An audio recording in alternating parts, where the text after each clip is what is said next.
तो हेलो, का हाल चाल बा आप सभी का। उम्मीद है बहुत अच्छे होंगे, मस्त होंगे और अच्छे से तैयारी भी कर रहे होंगे।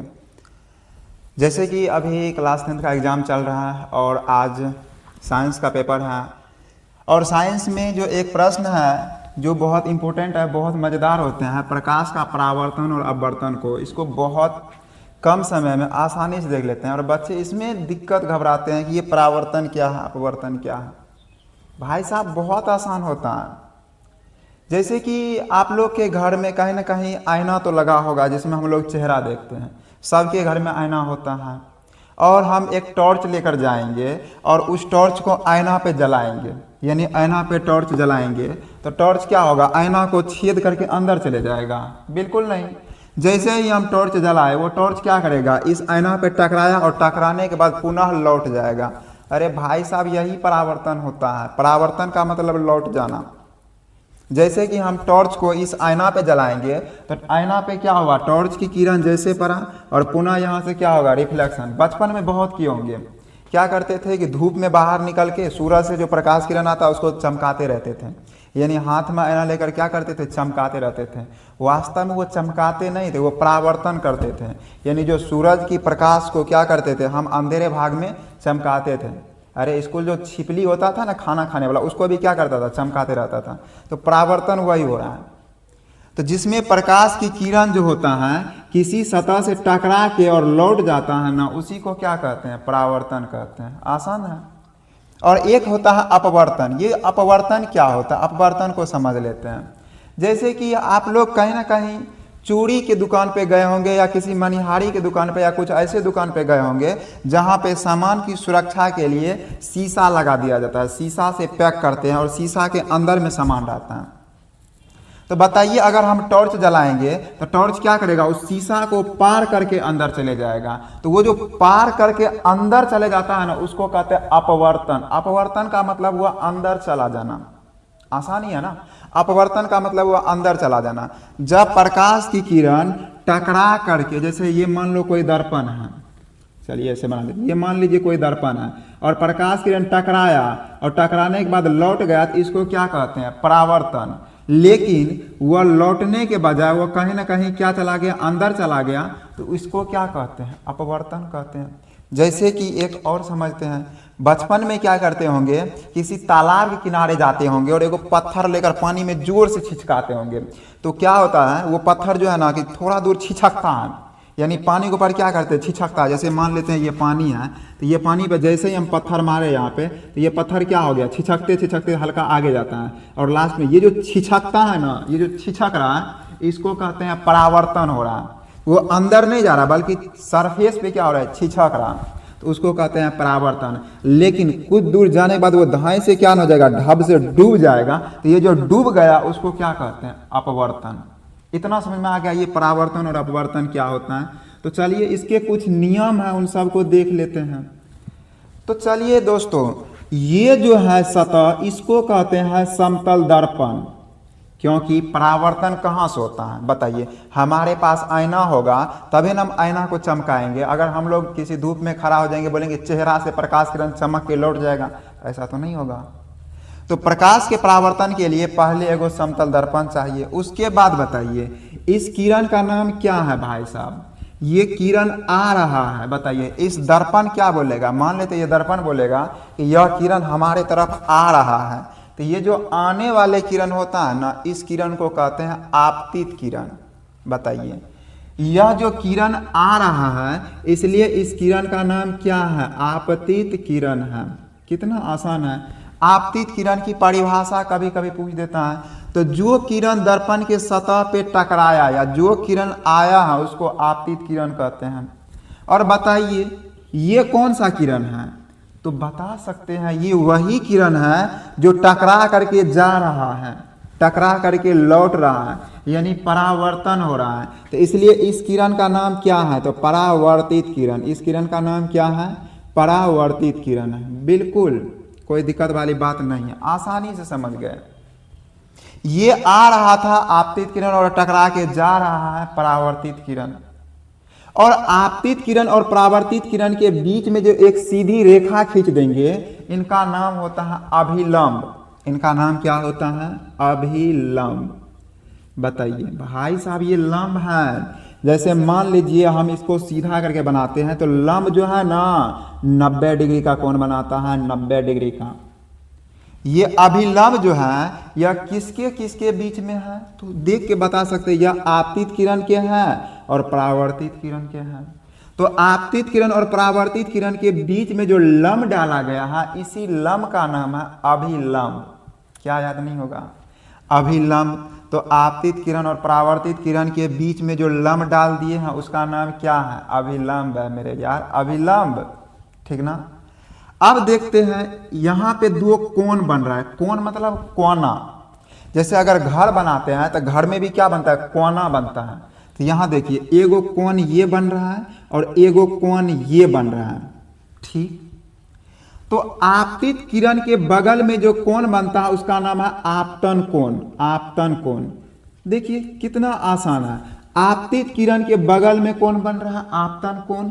और परावर्तित किरण के बगल में बन रहा है परावर्तन कोण। परावर्तन कोण। भाई साहब, इसमें क्या दिक्कत वाली बात होता है? आपतन कोण तो आपतित किरण के बगल में बनता है, परावर्तन नाम है ये, परावर्तित किरण के बगल में बनेगा परावर्तन कोण। कभी कभी इनका भी परिभाषा पूछ देता है। तो चलिए आसानी से है, ये कौन सा किरण है? आप लोगों को तो पता ही होगा, ये आपतित किरण है। और ये क्या है? तो अभिलंब है। तो आपतित किरण और अभिलंब के जो बीच में कोण बन रहा है, इसी कोण को तो आपतन कोण कहते हैं ना? नहीं कहते हैं? बताइए, आपतित किरण और अभिलंब के जो बीच में कोण बन रहा है, इसी कोण को क्या कहते हैं? आपतन कोण। और ये है परावर्तन कोण। ये परावर्तन कोण क्या है? इसका परिभाषा आप लोग दीजिए कि परावर्तित किरण और अभिलंब के जो बीच में कोण बन रहा है, इस कोण का नाम क्या है? इस कोण का नाम है परावर्तन कोण। हो गया, खत्म। प्रकाश के परावर्तन यही होता है। अब देख लेते हैं कि ये जो आपतन कोण होता है ना और ये जो परावर्तन कोण होता है, ये दोनों बराबर होता है। तो ये प्रकाश के परावर्तन के अब नियम देख लीजिए, इसका नियम क्या है? कभी कभी प्रकाश के परावर्तन के बोलेगा नियम बताइए, नियम। तो इसका दुइये गो नियम है, देख लीजिए। बताइए इस किरण का नाम क्या है? तो तुरंत बोलेंगे आपतित किरण। बताइए इसका नाम क्या है? तो परावर्तित किरण। और इसका नाम क्या है? अभिलंब। तीनों का तीनों कहाँ है? तो एक ही बिंदु पर, एक ही तल में है। तो बोलेंगे आपतित किरण, परावर्तित किरण और अभिलंब तीनों क्या होता है? तीनों एक ही बिंदु पर होते हैं। तीनों एक ही बिंदु पर होते हैं। बिंदु या कभी तल बोल देगा, तल पर होते हैं। आसानी समझ गए? आपतित किरण, परावर्तित किरण और अभिलंब तीनों क्या होते हैं? एक ही बिंदु पर, एक ही तल पर होते हैं। और दूसरा नियम बिल्कुल आसान है। ये आपतन कोण और ये जो परावर्तन कोण है ना, ये दोनों बराबर होता है। मतलब ये दोनों भाई भाई है।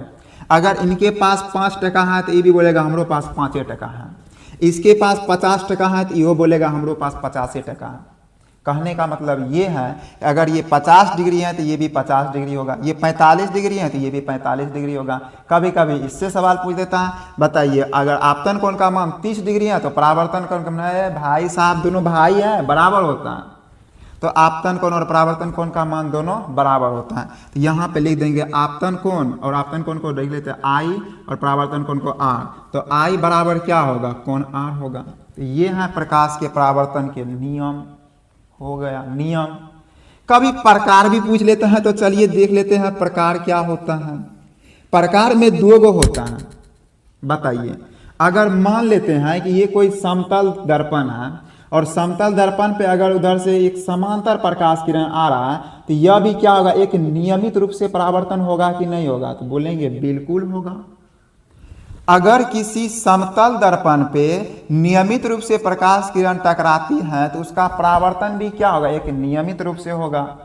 और दूसरा होता है, अगर मान लीजिए कोई खुरदरी सतह है, खुरदरी मतलब खड़, और इनसे प्रकाश किरण टकराता है तो वो अनियमित रूप से किधरो भाग जाएगा। तो प्रकाश के परावर्तन के 2 गो प्रकार है, एगो है नियमित और दूसरा है अनियमित। दूसरा क्या है? अनियमित। और इनका परिभाषा तो मत पूछिए, आसान ही है कि जब प्रकाश किरण समतल सतह से टकरा के और नियमित रूप से परावर्तन होता है तो उसी को नियमित कहते हैं। और अनियमित क्या होगा? कि जब प्रकाश किरण किसी खुरदरी सतह से टकरा के अनियमित रूप से परावर्तन होता है तो उसी को क्या कहते हैं, अनियमित परावर्तन। प्रकाश के परावर्तन से उम्मीद है इनसे बाहर प्रश्न नहीं आता है। तो बताइए क्या मुश्किल था, बहुत आसानी से समझ गए, और इसी में बच्चे कहते हैं बहुत टफ होता है। तो अब देख लेते हैं प्रकाश के अपवर्तन को, ये अपवर्तन क्या होता है। तो चलिए ध्यान से देखते हैं अपवर्तन में क्या होता है। कि हम बोले कि अपवर्तन में जो होता है, प्रकाश की किरण मान लेते हैं कि अब ये बता है कि जब हम पानी पे कोई छिछलाए पत्थर को, तो जब तक वो छिछल रहा है तब तक क्या हो रहा है, तो तब तक बोलेंगे परावर्तन हो रहा है। और जैसे घटाक से डूब गया तो क्या हो रहा है, अपवर्तन हो गया, ठीक ना। तो अपवर्तन कब हुआ, तो जब घटाक से डूबा तब हुआ। तो बताइए, यहाँ से हवा से प्रकाश किरण आ रहा है ना, और हवा से प्रकाश किरण आ रहा है, और अगर ये पानी में चला गया, हवा से आ है और किस में चला गया, ये अभी बना लेते हैं, और ये पानी में चला गया, तो पानी में जैसे गया तो इसका क्या हो गया, अपवर्तन। तो बताइए, हवा एक अलग माध्यम हो गया।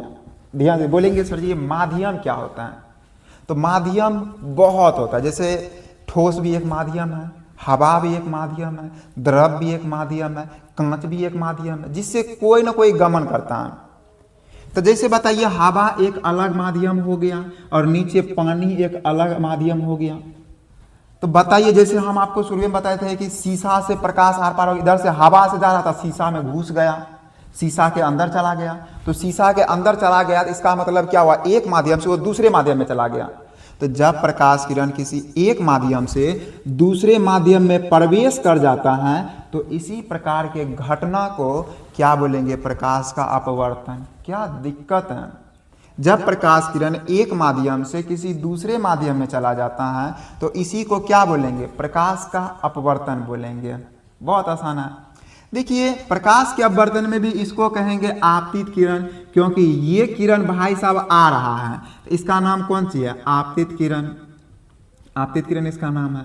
और बताइए, ये किरण टकरा करके लौट रहा है कि अपवर्तन हो गया, तो बोलेंगे अपवर्तन हो गया। तो इसीलिए इसका नाम है अपवर्तित किरण। इसका नाम क्या है, अपवर्तित किरण। कोई दिक्कत वाली बात नहीं, इसका नाम हो गया आपतित किरण और इसका नाम हो गया अपवर्तित किरण, कोई दिक्कत नहीं। और यहाँ पे हो गया अभिलंब, यहाँ पे क्या हो गया, अभिलंब।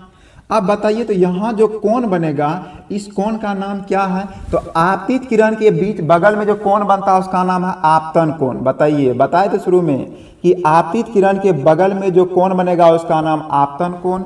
और ये अपवर्तित किरण है, तो अपवर्तित किरण के बगल में जो कोण बनेगा उस कोण का नाम क्या है, अपवर्तन कोण। अपवर्तन, आसानी है।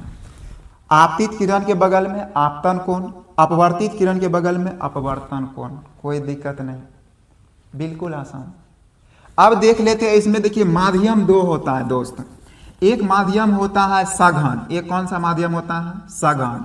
और एक माध्यम होता है विरल। आसानी से देख लेते हैं, एक माध्यम होता है सघन और एक माध्यम होता है विरल। तो सजुड़ घन, घन मतलब होता है घना, घना। जैसे कि आपको मोटरसाइकिल दे दिए, मान लेते हैं कि हम मोटरसाइकिल से निकले और सड़क पर बहुत सारा भेड़ बकरी होगा, बहुत सारा, एकदम घना, पूरा रोड जाम है। तो बताइए, क्या हमारा स्पीड दुगुना रहेगा कि हम बहुत स्लो स्लो निकलेंगे, तो बोलेंगे हम बहुत स्लो स्लो निकलेंगे। अगर ब्रेक फेल हो जाए तो एकदम सबको निकाल देंगे, ठीक ना। तो सघन, सघन में होगा प्रकाश की चाल जहां पे कम होगा। तो जिस माध्यम में प्रकाश की चाल कम होता है उसको सघन बोलेंगे। और विरल किसको बोलेंगे, विरल मतलब दूर दूर है। तो जिस माध्यम में प्रकाश की चाल क्या होता है, अधिक हो, उसको क्या बोलेंगे, विरल। भाई साहब कितना आसान है। सघन में क्या हुआ, क्योंकि यहाँ पे कम क्यों हुआ, एक बात बताइए। अगर हम रोड पे निकले हैं और मेरा स्पीड अगर कम है, इसका मतलब भीड़ भाड़ वाला जगह है, भीड़ भाड़ वाला है, तो वहाँ पे लोग बहुत ज़्यादा नज़दीक नज़दीक हैं, सटल सटल है, दूर दूर नहीं है, तो जिसलिए हमारा चाल क्या हो गया, वहाँ कम है, ठीक ना। तो सघन है, तो यहाँ जो माध्यम का कण होगा वो क्या होगा, बिल्कुल पास पास होगा। तो जिस माध्यम में माध्यम का जो कण है वो पास पास होता है उसको क्या बोलेंगे, सघन माध्यम। उसका नाम क्या है, सघन माध्यम। और सघन माध्यम में प्रकाश की चाल कम होगा, क्योंकि भीड़ भाड़ है तो कम होगा। बताइए विरल माध्यम, तो जिसमें माध्यम की कण क्या हो, दूर दूर हो, उसको कौन सा माध्यम बोलेंगे? विरल माध्यम बोलेंगे। क्या दिक्कत है? सघन माध्यम मतलब जिसमें प्रकाश की चाल क्या हो, कम हो, और विरल माध्यम जिसमें प्रकाश की चाल क्या हो, अधिक हो। ठीक ना, इतना समझे ना। अब एक बात और जो बच्चे को बिल्कुल समझ नहीं आता है, जहां पे बच्चे रट के जाते हैं, उनको आज हम समझते हैं। देखिए एक एग्जाम्पल देते हैं आपको। बताइए, ये है विरल माध्यम कि हम लोग जो है ना किसी भीड़ भाड़ वाले जगह से निकल रहे, मतलब जहां पे बहुत ज्यादा भीड़ है, सघन है, वहां से निकल रहे हैं, और जैसे फ्री जगह जाएंगे तो बताइए हमारा एक्सीलरेटर बढ़ेगा कि घटेगा? यानी हम दूर भागेंगे कि निकट आएंगे? तो बोलेंगे जैसे हम भीड़ भाड़ वाले से, यानी जैसे ही हम सघन से विरल में जाएंगे, विरल में प्रवेश करेंगे, विरल में कौन सी करेंगे? प्रवेश करेंगे। इनको ध्यान से देख ले, यहां से पक्का प्रश्न रहता है कि जब हम सघन से विरल में जाएंगे, सघन मतलब समझ रहे हैं ना कि मेरा चाल कम है, और विरल में जैसे दूर जाएंगे तो हमारा एक्सीलरेटर बढ़ेगा। यानी ये समझ लीजिए ऊपर में क्या है, सपोर्टेड मान लीजिए ऊपर में है सघन माध्यम, ऊपर में ऐसे मान लीजिए सघन माध्यम है, कांच है, और नीचे में विरल माध्यम यानी हवा है। बताइए जैसे हम इधर से प्रकाश किरण क्या हो रहा है, कांच से हवा मारा है, ऊपर में तो कांच है तो प्रकाश किरण कम होगा, सघन है। और सघन से जैसे विरल में गए तो बताइए हम जो अभिलंब से दूर जाएंगे कि अभिलंब की ओर मुड़ेंगे? कहेंगे मुड़ेंगे काहे? एक तो भीड़ भाड़ में पहले से फसल थे, और जब भीड़ भाड़ से निकले तो अब तो एक्सीलरेटर भागेगा, मुड़ेगा नहीं। अब क्या होगा? एक्सीलरेटर भागेगा। तो बताइए जैसे हम सघन से विरल में जाएंगे तो अभिलंब से क्या जाएंगे? दूर। अभिलंब से क्या जाएंगे? दूर, बस। और बताइए इसी का उल्टा, जब हम किसमें से किसमें जाएंगे? आप बताइए, जब हम विरल से सघन में जाएंगे, सघन में, ए भाई साहब थोड़ा सही भी बता दीजिए कि अगर मान लो उधर से एकदम पूरा स्पीड में आ रहे हैं और बगल में कहीं चेकिंग होगा आगे में, तो क्या हम उतना स्पीड में निकलेंगे? ना भाई साहब, उतना स्पीड में ना निकलेंगे। आजकल ऑनलाइन भी चालान होता है, ठीक ना, भाग तो जाएंगे लेकिन कहाँ। इसलिए कहते हैं अगर आगे हमारे पास कहीं चालान हो रहा है तो हमारा स्पीड क्या हो जाएगा? कम। तो बताइए पहले विरल में थे, एकदम फ्री थे, छुट्टा जान थे, एकदम खूब चला रहे थे, और जैसे सघन में प्रवेश करेंगे तो बताइए हमारा जो स्पीड होगा ये ऑटोमेटिक क्या होगा भाई साहब? मुड़ेगा। तो अभिलंब की ओर हम क्या हो जाएंगे? मुड़ जाएंगे। ठीक ना। तो बस प्रकाश के परावर्तन से और प्रकाश के अपवर्तन से जितने भी प्रश्न आएंगे उसको आप लोग बहुत आसानी से जवाब दे दीजिएगा। तो मिलते हैं एक नेक्स्ट वीडियो में जो आप लोग के लिए और मज़ेदार तरीके से लाएंगे। अगर ये वीडियो आपको पसंद आया होगा और इससे समझ में कुछ ना कुछ आया होगा तो एक प्यारा सा कमेंट जरूर कीजिए ताकि आगे वीडियो बनाने में एक मोटिवेशनल मिले। तब तक के लिए इतना ही। जय हिंद, जय भारत। और आप लोग अच्छे से तैयारी कीजिए, मन से तैयारी कीजिए, और आप लोग अपने कामयाबी को खुद के मेहनत से लिखिए।